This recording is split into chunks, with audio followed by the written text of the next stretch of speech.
અને શ્રી કૃષ્ણ પરમાત્મા પૃથ્વી પર હતા એના પછી કળીએ પ્રવેશ કર્યો. બરોબર ને? હું તમને મહાસત્તાઓની વાત કરું છું.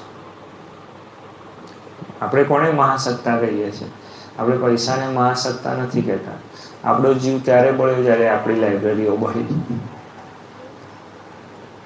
સોનું ચાંદી એ લઈ ગયા તો એમાં આપણો એટલો બધો જીવ નથી બળ્યો. તમે જોજો, બ્રાહ્મણોએ જે બચાવ્યું હોય કોઈ જગ્યાએ એવું નથી આવ્યું કે બ્રાહ્મણ ખજાનો લૂંટાતો હતો ને તો બ્રાહ્મણોએ પછી એ ખજાનો એ કર્યો, બચાવ્યો ને અમુક જગ્યાએ દાટી દીધો.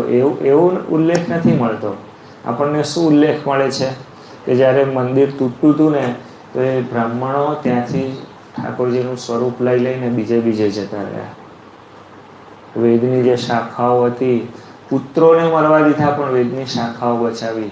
એવી રીતે સ્વામીજી સંરક્ષણ કર્યું. આપણે એ રીતે મહાસત્તા હતા. આપણે ભગવાન રામચંદ્રના ચરિત્રને ઉત્તમ માનીએ છીએ. આપણે શ્રી કૃષ્ણ પરમાત્માના ચરિત્ર ભાગવતજીને ઉત્તમ, આપણે સત્સંગી જીવનને ઉત્તમ માનીએ છીએ. આપણે એનું અધ્યયન પઠન પાઠન છે.